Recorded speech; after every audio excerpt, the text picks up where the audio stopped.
Xaadim jërëjëf comme que waxtaan nañ ci wàllu actualité bépp ñëwaat nag li ay di njàmbat mooy seen parti bi ak seen département bi Touba Mbacké Pastef niveau régional gis nañ ni mu fiy doxee malgré ba mu fi sosoo yàggul yéen yàgg yi mais am na fi doole lool ba barki dee moo ñaa ngeen taxawal Pastef Kër Ñang mais mel ne Mor na la dafa judd rek de ndax benn journée ngeen fi organisé journée massification ba léegi amaatu ne benn yëngu-yëngu lan mooy seen problème Pastef Kër Ñang wala dafa li ko yëkkati woon dafa échec Mor na la wala ak Pastef Kër Ñang fan la toll par le moment. waaw nga baal ma bala ma aborder ci question bi mu am loo xam ne dinaa ko def comme wax sénégalais yi ne leen loi yi nga xam ne moom lañ yor li tax sénégalais yu bari dañu ko respecté ñi ko incarné dañoo respectable waaw nañuy jëfandikoo loi yi moo jaaruwut te loolu bokk na ci li Ousmane Sonko di xeex ñi di ko ci xeexle mooy justice équitable te dëkk réew mu tàkk. mais man nag jaaxal nga yéen politiciens la moo tax ko bi dala mu ne justice amul yoon te ku fi dem projet buñ la acquitté nga kontaan mais buñ ne lañ la daan rek nga commencé jabuli ak askan wi ne justice doxul nangam nag yooyu noonu. waaw ma ñëw justice équitable lu war a am cim réew la te gis nga réew mu tàkk ci àddina bi ëpp doole gi boo ko laajtee ci histoire justice moo ko taal. man dama ne loi yi ñu tegal du ma ne baaxut waaye daf ci bari lu baaxut daf ci am lu baaxut kon bokk dama la jox benn exemple rek ci ne la population Sénégal li tax mënuñoo gëm ni justice demee surtout ku mel ne man nga xam ne man wóor na ma ne bu ma nekkee ab jaahil am na lu ma xaw a xam tuuti dama la jox benn exemple ci Sidna Aliyu bi mu nekkee amirul mu'minin dafa demoon ci xare benn yahut Aliyu waddal am mbubbam benn yahut for mbubb ma bi mu ko foree Aliyu di dox ci marché bi mu yàgg mu romb mbubb mi wékkee di jaay Aliyu ne yahut bi mbubb mii de maa ko moom yahut bi ne ko moomoo ko Aliyu ne ko maa ko moom yahut bi insisté ne ko kon nag nañ dem tribunal fa mbaxam doone benn te xalifa tribunal bañ jëm fa mbaxam doone benn bàyyil xel ki ko jiite mooy ku ñuy wax Surayha Sidna Aliyu moo ko fa teg moom mi nga xam ne mooy amirul mu'minin jiite jullit ñëpp ci àddina bi nga xam ne bu ko neexoon avant sax at bi am mu jëlee fa Surayha bañ àggee ci devant le juge Surayha Aliyu mi nga xam ne moo jiite jullit ñëpp tey jii su ma ko sañoon misaal dama naan ko mooy président de la république mooy Macky Sall rek bañ àggee wooyewu ko sax yaa amirul mu'minin moom siis bi ndax xam na ne fii moom rek moo fi am marka yaa abal Husayn wala Hasan yaa abal Husayn wala Hasan yow bàyyi Hasan ak Husayn mbub mi nga ne ko moom Aliyu ne ko mbub mi da sama mbubb la mu ne ko alakatu bayin ana say seere Aliyu ne ko awma ay seere da waaye mbub mi maa ko moom mu ne ko kon da ngay ñàkk li lu waaye wax mooy képp ku tuumaalaate ku ne da ngay indi ay preuve at tuhmatun bila bayyina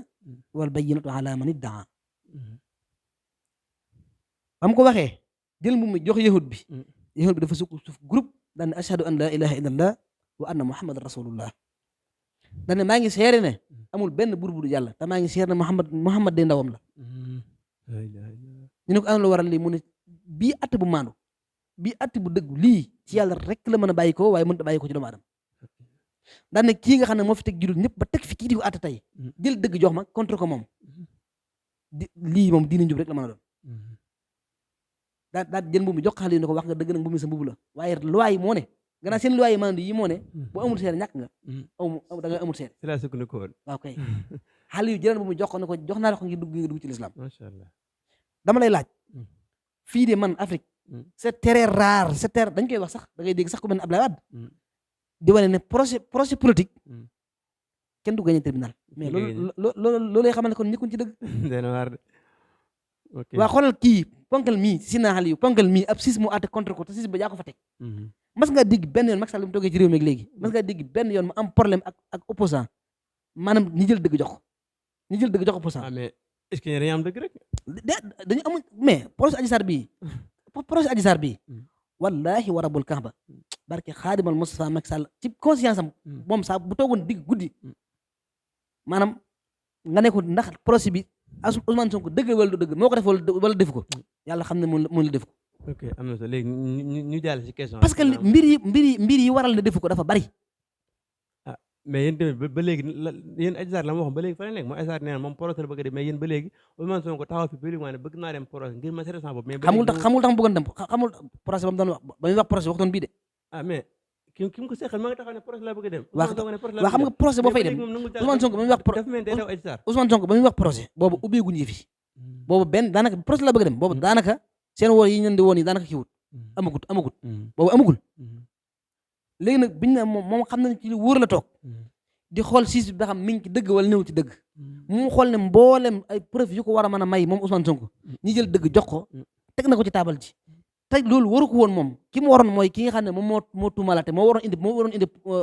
preuve yi mooy li ma waxoon léegi ak tuuma bi laa bayyi na ki seeres maanaam tuumala joo xam ne amoo ay preuve moom la Adji Sarr def léegi nag mu gis ne Adji Sarr amul benn preuve bu mu teg ci kaw taabal ji man ma jox Maham Diallo preuve yi dul jeex Maham Diallo ne ma damay renvoyer dossier chambre criminelle mais loolu su ma leen toppee xam naa fi ñu jëm ak man waxuñu dëgg kon procès boobu wutuma ci dara. ok am na solo léegi ñëw ci question muy Pastef département de Mbacké gis nañ élection yi jàll depuis élection de maire yi malgré Mbacké moom dañ leen fa duma yu métti mais Touba ak li ko wër yéen a ko gañe ñëwaat ci élection législative yi jàll ngeen coalition ak Yewwi ak Wallu ngeen raafal dëkk bi gañe ko ci pourcentage bu am doole mais Pastef Kër Niang particulièrement dégguñu ko ci mel na ni te ba mu judd avant élection législative yi la mais ba léegi kenn dégg mu def benn activité mel na ni bis ba mu judd rek bis wala deewaat. waaw xam nga Pastef Kër Niang dañ ko taxawal avant ñu koy taxawal dañoo amoon ay activité yu mars lool yu dox lool te booba temps bi moo ko laajoon activité yooyu dëkk bi nee na tekk amul benn problème politique bàyyi na nit ñi librement ñu dox ñun tam librement bu fekkee suñuy propication ni ñu koy waxee sax suñu waaw kay maam ñu dox ci suñu liberté waaw kay suñu liberté boobu li ñuy wax préoccupation ci lañ doon dox yàlla daf ñu matal lañ ci doon dox dugg ci élection yi yàlla dogal ñu gañe fii Kër Niang ku nga xam ne à part Daaru Xudoos mooy biir bi gën a rëy ci Touba moo yor nombre de votants yi gën a bari fii ci Touba ñun bi ñuy def campagne porte à porte mooy buntu par buntu sama tànk laa yoroon am na ñu fi nekk nag yor nañ seeni oto takk nañ seeni rajo man ma yor samay këyit sol sama dàll maag waa Pastef Touba Kër Niang lu ma mës a def Kër Niang gii avant loola avant porte à porte boobu ñu bëree dëkk bi mën naa ne la dégg ma lañ defaa daawul ñu gis sax waaye porte à porte boobu kër ak kër laa dugg waxtaan ak nit ñi xamal leen Ousmane Sonko ak leen li ma xam ci projet bi nga xam ne convaincre na ma ak li ma ci convaincre waaye yemuma ca législative yi dama solaat sama dàll defaat noonu xamlewaat entre coalition Yewwi ak Wallu ba Kër Niang gii mooy fi gën a néew lu ko nit jaawale Yewwi ak Wallu waaw mooy fi gën a néew ci Touba lu nit jaawale Yewwi ak Wallu te loolu grâce à moi sant Yàlla alhamdulilah. mais loolu après ma ñëw après ma ñëw bi muy jeex bi élection yi jeexee xam nga kon dañ ko defoon formellement Pastef Kër Niang waaye officialisé guñ ko woon bi mu jeexee nag lañ ne kon nañ taxawal cellule ñu taxawal cellule bi jiital président Khadim Samb maa ngi koy nuyu en passage biñ ko jiitalee moom Khadim mu doxal waaye Khadim yàlla def na seen foofu dina fi ñëw ndax am na ay tiraillements yu ne si biir ay éclairement yu ko raw sax waaw d'accord léegi Khadim jotam moom mayu ko mu doxal parti bi mais est-ce que waaye nag xam nañ ne intention mais Xaadim non est-ce que ak Joola tamit est-ce que amul leneen loo xam mi ngi ci suuf loo xam ne dañ koy nëbb te ñun xam nañ ko. non dara ñëw ko ci ah suuf seen parti bi sëñ bi la non non non benn li ci am dama la koy wax c'est vrai muy lan. mooy ñun Xaadim bi ñu koy jël Mm. biñ ne dañuy réunion pour jël keneen fal ko foofu la xawoon a am ay tuuti ay wax te wax yi loolu la ci am mën naa ne man sama wàll bopp ci la bokk parce que dañoo war na woo Xaadim ne ko ñoo ngi réunion nii ñoo ngi def ndànk lu ci sa xalaat te defuñ loolu waaye loolu lépp la ko waroon waral dafa am lu ko waroon ci ginnaaw mooy Xaadim dañoo toog certain temps lu bari dégguñ ko waaye nag moom ñàkk jotam moo ko tegoon mais est-ce que nekkul problème xaalis tamit ci biir. non problème xaalis non yow Pastef yow Pastef boo xamee non pas xaalis comme ngeen wax mais comme seen kees gi ak yooyu noonu. non Pastef damay bañ a suux si biir ak yooyu noonu mais xam nga li ma lay wax. non du problème xaalis yàlla xam na du problème xaalis xëy na du problème kees gi. non dañoo def problème dañoo def comptabilité rek xam nga Pastef boo ko xamee sax xaalis du ci problème moom Pastef d'une manière générale Pastef maanaam min la dun Ousmane Sonko ba fii ba ci diga ki mujj adhéré ci parti bi ñoom xaalis du seen problème Pastef amuñu xaalis ñoo xam lan lañ am liñ am mooy procès bu leer te leeral ko nit ñi seen bopp yi loolu la Pastef am. ok allez léegi ba tey gis nañ bi élection yi jàllee mu mel ni dañ ko def récupération politique ndax am na benn responsable politique bu nekk PDS boo xam ne yéen a coalition woon mais moom bi ma ko dalee sama émission li wax mooy Kër Ñang moom moo ko gagné ndax bu ñu fàttali ko ne Kër Ñang presque amoon na ñetti liste yu fi nekkoon xaw ma ñeent ndax waa PDS ñoo ngi fi woon xam nga coalition wala yéew yéen a ngi fi woon ak waa Benno Bokk Yaakaar ak waa Bokk Gis Gis tamit ñu fàttali ne leader Bokk Gis Gis seen candidat bi nga xam moo nekkoon si liste départementale bi fi Kër Ñang la dëkk waa Benno Bokk Yaakaar am nañ fi leader bu mag muy ku si mel ne Ebo Niang waa yeewi doo nga ñëw yeewal doo nga ñëw ku si mel ne Sidi Birane ak yéen waa Pastef mu mel ne élection bi ñu jàllee dafa mel da ngeen yàquwante ndax ay tiraillement mu fa am mel na ni récupération politique daf ci am ba mel na ni ki nga xam ne moo nekkoon PDS daf ne moom moo gañe Kër Ñang ndax moo ko yàgg gañe kon yéen daa mel da ngeen la nga amoon ci ginnaawam rek mais da ngeen doon ki fi nekkaloon PDS waaw xam nga man du ma bëgg sori ci loolu waaw non du ma bëgg sori ci loolu xam nga du ma bëgg sori ci loolu mooy élection yi duñ benn dañuy ñaar non législative waaw législative yi lay wax léegi da ngay dem ba ci locale léegi locale ku gañe woon Kër Ñang mais boobu nag fekk na Pastef Kër Ñang taxawagul de non mooy xanaa déggul ma la leeral sànq dama ne la Pastef Kër Ñang avant ñu ko officialisé taxawoon na bu yàgg avant locale yi ok ñun dañoo liggéey avant locale yi liggéey ci législative yi mais kii bi am fi ni législative ni mu amee njëriñ nga xam ne liste ki jiite liste bu mag bu Bokk Gis Gis bi fi la dëkk Kër Ñang waa Benno Bokk Yaakaar am pôle 11 nga xam ne ki ko jiite Kër Ñang la dëkk ak yéen seen coalition bi wàllu yeewi am fi liste responsable bu mag bu fi yàgg moo tax ma ne ci législative yi dafa mel ne dafa am récupération politique non récupération politique amu ci Xalifa amul tax récupération yow toog nga politique fi yéen a gagné waa ki ma invité na plateau PDS mu taxaw ne moom moo gagné ndax moo waaw kooku man dégg nga la man du ma sori bëgguma di tiré ci jàmbur noonu rek di asarné wu noonu dem bëgguma ko wax dara parce que man mais moom moo ko wax de non sama nawle la dama ko nangul jàmbaar la am na mérite waaye laaj bi may laaj rek susu xëy na peut-être buñ ci jotee ñoom danañ ci tontu waaye bëgguma ko waxi dara dama ko respecté trop waaye dama ne avant législative yi local dafay jaar local nag da ngay dem dañuy dem ñu laaj kan moo gañe Kër Ñang local kan moo gañe Kër Ñang waaw local yi ñoom Ousmane Sonko ñoo gañe Kër Ñang te ñu leen fi nekkaloon maa ngi yoon fii di doon def porte à porte dégg na di ma wax man dama lare dama appo pas dama xuuf pas man dama xuuf pas nee naa la man sama tànk bii la damay xëy suba teel man damay julli fajar ba noppi sol sama dàll dugg ci dëkk bii di Kër Ñang kër gu ma dugg daanaka mën na nee naa la néewaana fu ma dem fu ne toog waxtaan ak ñoom léegi sax ma fekk leen damay dem ci kër fekk fa góor ga mel ni ko xaw a stressé damay wax ba mu kontaan ba wax soxna si indil café gi gaaw mais léeg-léeg sax nga dem fenn ñun la ay nit jaaroon am na ñu fi romb sànq ci mbedd yor seen oto di yëngal seen rajo waaye ñoom am na loo xam daal kenn mënu koo wax waaye en tout cas daal man daal li ma leen wax maa ngi fi ñoom ñoo ngi fi c'est man c'est défi quiconque Ousmane Sonko bu bokkee ci élection yi te day bokk force waaw parce que amul lenn lu war a mën a tax ba du bokk ci élection yi jaay doole nag kum neex mën nga koo def nit suñ ko jaayee doole ak suñ ko jaayee doole ak peuple Sénégal ñoo fi sës bu ñu xoolee bañ faagaagal ko itam suñu xoolee bañ faagaagal ko itam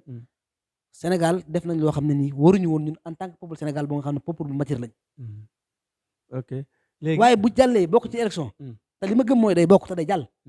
mooy kër ña ngi ñooñu di ko wax maa ngi leen di xaaral ok barki démb laa judd man ci politique barki démb laa fi nekk di wootal Ousmane Sonko fii ci politique fii ci kër ñaŋ waaye mboolem ko fi wootal keneen man de man nit laa ko pour démocratie nangul naa leen lenn te même sax bu leen neexee ñoom nañ dajale ay site man ak ñoom ñu toog ñu def li ñuy wax débat d'idées te man loolu lépp buñ ma ko nangulut it ñoom nañ leen jox ay millions yu dul jeex man dërëm yàkkaruma ko ci li ma def xam man ci lii ci lan laa ci nekkee sama conviction mooy Ousmane Sonko damaa gëm ne dafa mën a defar Sénégal te moo yor projet bi ko mën a defar te maag ñoom ci terrain bi bu élection jotee buñ duggee ci urne yi mu leer ok am na solo mais léegi ñu gis yéen parce que kër ña ku ko xam yaa ngi koo xam ci quartier boo xam ne politique yàgg na fa mais yéen ngeen judd ba ki dee moo jaay parce que su seeni bàyyi nekk fi daan yoroon fi ay nombre tànk ci politique seeni mag nekk daan politique mais yéen ngeen judd sans ngeen ànd ak ñoom mais ngeen berti ñoom est-ce que loolu nekkul tamit jaayante di dénta mbagg tamit suñuy bàyyi am yoon wuñ jaaroon ci politique am na seeni bàyyi yu fi nekk di politique am seeni mag yu fi nekk di politique mais yéen ngeen ñëw berti ñoom bopp tamit est-ce que loolu tamit nekkul affaire dir mbagg waaw tàmbalee ci sama bopp man sama bàyyi daawul politique moom waaye nag am na ku mu bëggoon ci politique mooy Maître Wade man bi mu fi nekk sama bàyyi man bi muy dund benn élection laa fekkee bu Maître Wade boo xam ne fekk na ma am carte d'identité te boobu la ma sama bàyyi digal laa defoon damaa dem wote li Maître Wade kon man waroo ma ak moom tey nag Maître Wade nekkatu fi comme Maître Wade nekkatu fi nag man maay sañ a xool ku ma neex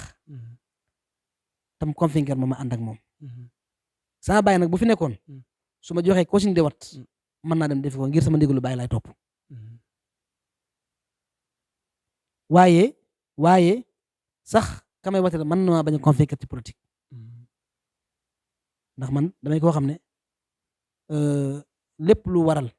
rupture am ci diggante nit ki ak waajuram loolu moom man dama koy condamner fermement te it duma bokk ci ñu koy def te it lépp lu koy indi it dinaa ko moytu sus ko sus ko daal à la mort waaw sus ko may faatu daal dinaa moytu ko loolu waaw am na solo léegi acca ba tey Pastef kër ñang gis ne après élection yi ba tey comme dab rek na ngeen toogee woon ba léegi noonu ngeen toogee ba léegi gisuñu leen ngeen defar benn réaction waaw léegi Pastef départemental laay wax gis nañ Pastef gis nañ bu ñu xoolee ci yenn région yi Touba ak Mbacké mel na ni ñoom dañoo malgré ñoo ëpp ay cellules ñoo ëpp doole mais mel na ñoo gën a nelaw léegi doo leen dégg si dara bu ñu waxee ñuy lay doo dëkk bi waaw léegi nag maa ngi dugg si maa ngi dellu si waat sax ci Pastef Touba kër ñang xam nga dañ ne cellara bi la ñuy gis mu mel ne dañ ne cell situation politique bi moo agsi foofu léegi jubutuñu ay campagne li ngay man mooy toog ak nit ñi di waxtaan ak ñoom di leen convaincre te loolu man yaakaar naa ku ma xam man bañ naa ko ba dëkk bii ku ma gis sa xel dem ci Ousmane Sonko dëkk bii àgg naa ci ku ma gis sa xel maanaam man titre bi ma am nga xam ne moom laa damaa judd fekk ko damaa judd takk ko mooy juddoo ci famille religieuse mooy famille sëriñ titre boobu daanaka sax dëkk bi ku ma gis man doo ko xool Ousmane Sonko la sa xel dem te ba ngeen dem Ousmane Sonko yàggut déet mais ba tey ñu def Pastef kër ñang waaye ma ñëw teewul day manifestation yi nga xam ne Pastef da koy woote Mbàkke man de dem naa ci naag ñenn ci parti bii ci Pastef Touba kër ñang waaw gis naa leen fa it tey dañuy watante ne nañ dem waaye li mu bëgg wax lépp du loolu mooy xam nga dëkk bi di Touba dafa nekk dëkk bu spécial ba yenn activité politique yi kenn waru ko fee mane te kenn du ko fi mane itam mooy war ma ji ak sëñ bi tere ci yenn yi te sëñ bi sax bu tëriwutoon yenn yi yenn démarche politique yi kenn waru ko fee mën a def ba tax na kon am na yenn yoo xam ne nii duñ ko def ñun yi ñu mën a def rek mooy toog di waxtaan ak nit ñi te man politique dama ne bi ci gën a efficace mooy di waxtaan ak nit ñi di leen fekk seen ndab yi ñi añ la kaay añ nga raxasu ñëw sukk toog añandoog ñoom waxtaanandoog ñoom wax leen lii sa ambition ki nga àndal ak lan mooy prochain boo leen fekk ñi naan kafe ngoon yaag ñoom ca noona porte à porte kër goo dem même xew sax boo fa demee boo fa gisee ñoo mën a waxtaanal ci convaincre leen ci Ousmane Sonko loola yow sa devoirité la sa rôle la nga def ko. ok sama dernière question. Oui. gis nañ seen màggal Kazu gi jàll bi mu amee. ngeen def ko màggalu politique. bi fi ministre Pape Malick Ndour ñëwee. ngeen humilier ko. taagale ko def ko cérémonie politique en tant que ministre ñëw ngeen koy taraake xam naan ko Ousmane Sonko nangam est-ce que saaru ndeyee mel noonu des na manis na ko politique te koo xam en tant que ministre koo xam ne titre ministre la fi ñëwee ngeen koy taraake ba ngay tudd Ousmane Sonko di ko toroxal ci digg base est-ce que loolu tamit rafet na. waaw xam nga ku am ngan gu mel noonu. waaw xam nga man pour dire vérité surtout mooy Pape Malick man xam na ma. su ma gisoon ñang la may wax.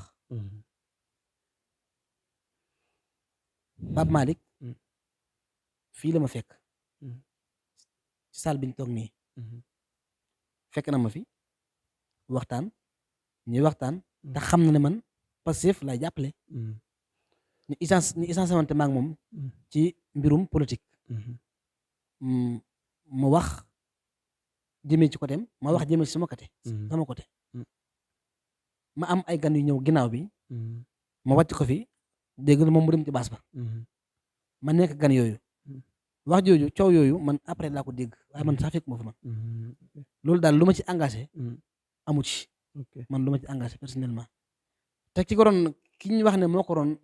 doon wax joojit kooku man de dégg naa ko ci làmmiñam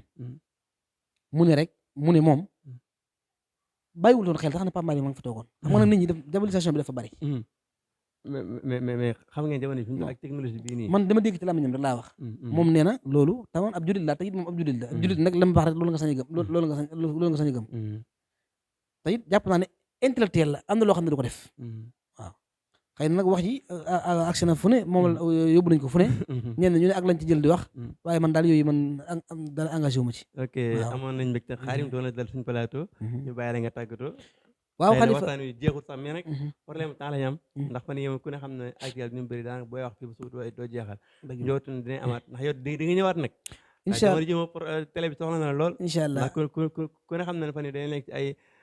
avancement yu bëri yoo xam ne war nañ ko yaatal ndax peut-être posé lañ ne malgré sa temps du la ko may mais yenn saa yi nga ñamal ñun tamit dëgg la xam nga àddina moo mel noonu problème yi bari na jafe-jafe yi bari na nit ñi ñenn ñu ne ak la seen yitte ñenn ñu ne ak la tënk waaye ci sama xol laa ko tibbee kii mooy sama meilleur télé ci Sénégal loolu moom man dama koy wax mooy sama meilleur télé ci Sénégal moom laa bëgg te it toujours maa ngi koy dama ko solal sama mbubu avocat aussi nag di ci waxtaan ci convaincre nit ñi bu baax a baax pour ñu di ko seetaan parce que day joxe ay information à temps réel day informer nit ñi li am ci biir réew mi ak ba ci sax biti réew loolu nag moom mooy rôle kuy liggéey ki liggéey nag da nga war a fexe ba di ngay liggéey ak nit ñi ñi di ci gis seen bopp nga di ci gis sa bopp te damay faral wax ne métier presse daanaka mook métier médecin ñoo yem médecin bi saa boo xamee ne bind na ordonnance yu mu warut a bind dina gaañ malade bi mu ko jox waaye kii liggéey ci presse it saa bu joxe information yu mu warut a joxe dina gaañ population bi mu ko jox kon ba tax na loolu donc maa ngi koy soññewaat yéen ñi nga xam ne yéen yëngu ci wàllu presse di soññewaat bu baax nag seen mbokk journaliste yëpp ñi góorgóorlu bu baax ci joxe information surtout vrai loolu parce que moom mooy di jëmale kanam réew mi te comme ni ma ko waxee woon sànq mooy bokk na ci di taal am réew mooy justice waaye dañuy wax ne journaliste it bokk na ci di taalum réew te loolu maa ngi leen ñaanal yàlla bu baax ba luy mën a am ci réew mi rek ci lu koy defar yàlla na fekk muy bàyyi ko ci yéen waaye lépp lu koy yàq it yàlla bu mu bàyyi ko ci yéen surtout yéen waa presse bépp nag laa koy ñaanal di wax ne maa ngi am mbégte ak kontaante ci émission bi bu baax a baax a baax waaye di dénkaat Sénégal te di leen fàttali rek ne nañu bàyyi xel bu baax dëgg te di ko défendre fu mu mën a amee ndax contre naa Ousmane Sonko wala boog contre naa Macky Sall wala ànduma ak Ousmane nu mu tuddati wala ànd naa ak Ousmane Sonko bu mu war a tax ngay défendre lu du dëgg défendre leen défendable loolu baaxut suñu borom moo ne fa maa saa ba'dal haqq illa dalal gannaaw dëgg nag buñ ci bëggee teg leneen ak riir dong moo fay tegee te Sidna Omar ibnu Abdul Aziz lay wax nga xam ne moom moo nekkoon faqihu bani Umayya nekkoon ku jiite woon ab régime am état bokk ci ñi gën a jubal mooy maire président de la république sax mën naa ne la ndax duñ doon waxtaane histoire am rek tey jii duñ fi jug ci njubal ak dëggal ak teg askan wi mu jiite woon ci dëgg moom de daana wax ne indil nañ ko ak nit bokk na ci histoire am indil nañ ko ak nit ngir ma koy àtte lii nag dama koy wax pour àttekat yi nga xam ne ñoo joxe suba verdict yàlla nañ ko mën a dégg Aliou déggal seen Omar ibn Abdul Aziz bi ñu ko indilee waa ji ne ko moom de dafa naan sàngara te naan sàngara ci lislaam ku ne xam ne àtte bi juróom ñett fukki yar la biñ ko indilee waa ji man di ñëw ci kanam si Omar ibn Abdul Aziz di ko saaga Omar nag mer ci saaga woowu ba bëgg ba wax gaa yi ne leen yóbbu leen ngeen duma ji ko am yàgg mu xalaat ne kii buñ ko dumaa it dañ ko duma ci mer mi ma ko mer waaye attiwuma ko ngir lim def kon nag ne bàyyi leen ko mu dem ndax buñ ko dumaa duñ ko dumaat ci yoon dama koy duma kon ci mer mi ma ko mere kon day mel dama ko mere def ko loolu mu ne bàyyi leen ko kon nag maa ngi ñaan attekat yi nga xam ne ñoo war a atte suba bu ñu xool ci ne Ousmane Sonko mii de dafa ànd ak état wala ñu jàpp ne Ousmane Sonko ñoom da leen a bañ wala Ousmane Sonko seen noonu la ba tax ñu génne atte boo xam ne teguñ ko ci dëgg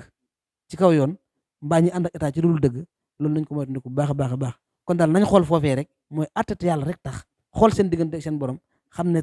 am na lu gën a metti loo xam ne mi ngi seen kanam mooy bàmmeel te kenn ku nit ñi dana fa dem te kenn ku ne loo def di nga rendre compte foofa te foofa kenn du la fekk yow rek la ak say jëf asalaamaaleykum wa rahmatullah